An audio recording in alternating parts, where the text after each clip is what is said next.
Morning everyone, welcome back to my channel. So आज का blog start करते हैं। मैं रेडी होके निकल चुकी हूँ मंदिर जाने के लिए।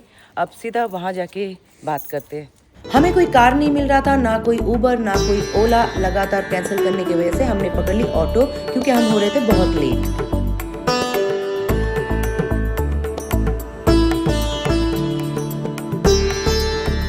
मैं अभी पहुँच गई हूँ कामाख्या मंदिर में।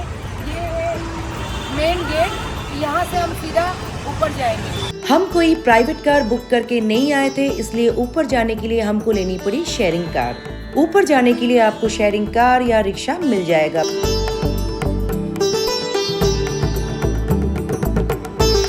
मैं हूँ आसाम के पहाड़ों में, एक ऐसी मंदिर में जो दुनिया के सबसे पावरफुल मंदिरों में से एक है।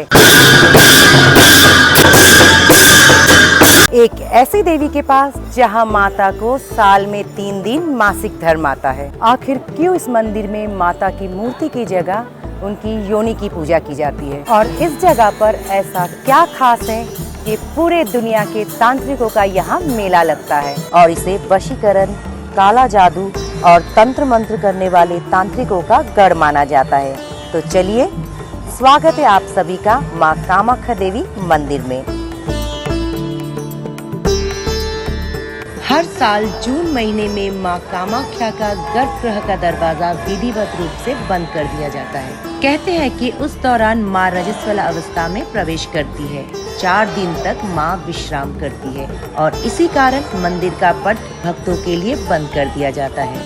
कहा जाता है माता का कपाट एक पशु के बलि देने के बाद ही खोला जाता है, और उसके बाद ही सारे भक्त लोग माता का दर्शन कर सकते हैं।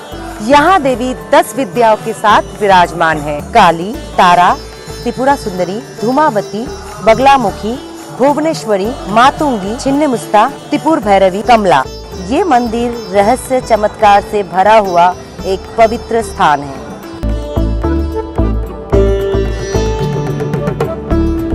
कामाख्या कोई साधारण मंदिर नहीं है। ये मंदिर 51 शक्तिपीठों में से एक प्रमुख स्थान रखती है, जहाँ देवी कामाख्या का योनि रूप में पूजा की जाती है, जो सृजन और मातृत्व का प्रतीक है। प्राचीन ग्रंथ कालिका पुराण के अनुसार अगर आप सच्चे दिल से और सच्चे मन से कुछ मांगते हैं तो वो मनोकामना आपका जरूर पूरी होती है।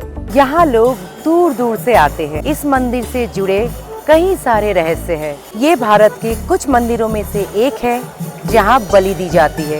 ये रहा बलि घर, ये रहा रस्सी, इससे भैंस को बांधते हैं। भैंस के लिए है और वो बकरे के लिए है। फिर जैसे जिसकी मनोकामना, जैसे जो लेके आता है वो एक दिन पहले बताता है कि कल मैं बलि दूंगा। It is coming from our culture. ये बहुत सालों पहले से चलता आ रहा है, जिसको आज भी अपन चला रहे हैं। अगर आपको बलि नहीं देनी है तो आप उन्हें रिहा भी करवा सकते हैं। इस मंदिर से जुड़ी हुई कई सारे रहस्य हैं। सबसे इंटरेस्टिंग बात यह है कि इस मंदिर को तांत्रिक प्रैक्टिसेस का पावरफुल सेंटर माना जाता है। माना जाता है कि नीलाचल पहाड़ के इस स्थान पर माँ सती के 51 हिस्सों में से यहाँ उनकी योनि गिरी थी।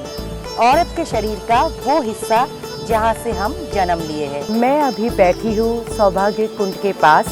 ऐसा मान्यता है कि अगर आप यहाँ डुबकी लगा के और पानी का छिड़काव लगा के अगर आप मंदिर जाते हो या मंदिर जाने के बाद यहाँ आते हो तो आपकी जो मनोकामना है, जो अच्छी शुद्ध भावना है, वो जरूर पूरी होती है। सौभाग्य कुंड जो है, यहाँ के राजा ने इसको बनवाया था माता के लिए, स्नान के लिए। इसी कुंड से जल जाता है। ऐसा माना जाता है कि इस कुंड में देवी देवता और अन्य सिद्ध भी आकर के सूक्ष्म रूप में स्नान करते हैं। और सौभाग्य कुंड नाम से ही स्पष्ट हो जाता है कि सौभाग्य का उदय कर रहे हैं। तो इसमें जो भी मनोकामना होगी, आपकी अच्छी सद्कामना होगी, उसकी पूर्ति अवश्य होगी। अम्बुबाची मेला खत्म होने के बाद ही शुरू हो जाता है गुप्त नवरात्रि। साल में 2 गुप्त नवरात्रि आती है। एक माघ महीने में आती है और एक अभी आती है। और 2 नवरात्रि प्रकट होती है जो सभी पूरी जनता मनाती है। एक अक्टूबर में पड़ती है और एक अप्रैल में पड़ती है नवरात्रि।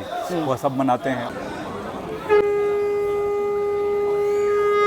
यहाँ माता कामाख्या 64 योगिनियों के साथ विराजमान है। ये जो आप स्टैचूज देख रहे हैं, ये सारे योगिनियाँ हैं।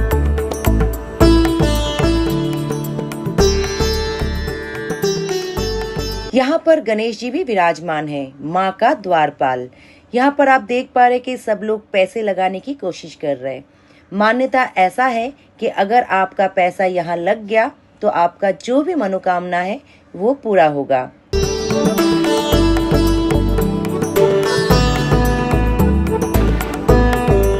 यहाँ पर प्रसाद के तौर पर दिया जाता है माँ का लाल वस्त्र, जिसे अम्बुबाची वस्त्र भी कहते हैं। यहाँ पर ये भी कहा जाता है कि जब भी आप कामाख्या आए, कोई अगर आपको कुछ खाने के लिए दे, ना आप कुछ खाए ना आप कुछ ले।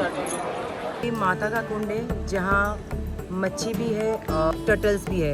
ये है कुबेर मंदिर। यहाँ पर ऐसा कहा जाता है कि कामाख्या मंदिर का जो पंडित है वही यहाँ पर एंट्री कर सकते, आम पब्लिक यहाँ पर एंट्री नहीं कर सकते, उनके लिए बंद है। अन्नपूर्णा माँ, अन्नपूर्णा माँ इनकी भी एक स्टोरी है। अन्नपूर्णा का जो स्थान था वो यहाँ था। अच्छा। बट कहा जाता है यहाँ के लोगों के, पंडित के, सुना है मैंने भी कि जो साउथ में अभी अन्नपूर्णा बहुत ज़्यादा पूजा जाता है ना, उसका रीज़न ये है क्योंकि साउथ में अकाल आया था, लाइक सूखा पड़ गया था, तो उस टाइम यहाँ से अन्नपूर्णा को तांत्रिक के द्वारा वहाँ लेके गया और फिर वहाँ पे जब माँ आज़ाद हुई तो माँ शराब पीने वाली थी, बट उनको वरदान दिया। जब वहाँ की हालत देखी तो माँ ने वरदान दिया कि अब यहाँ कभी सूखा नहीं पड़ेगा। और आज साउथ आप देख सकते हैं, full of water and full of greenery. Kamakhya दर्शन करने के बाद मैं निकल पड़ी उमानंद भैरव के दर्शन के लिए, जिसके लिए आपको ब्रह्मपुत्र नदी से होते हुए जाना पड़ेगा।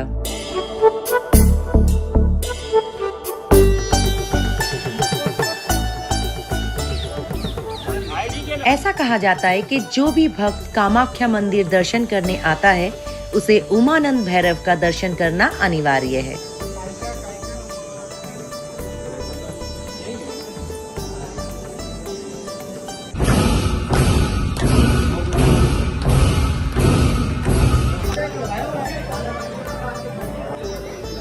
आज का ब्लॉग मैं यही खत्म करती हूँ। अगर आप कामाख्या नहीं आए हैं तो जरूर आइएगा। मिलती हूँ सीधा कल।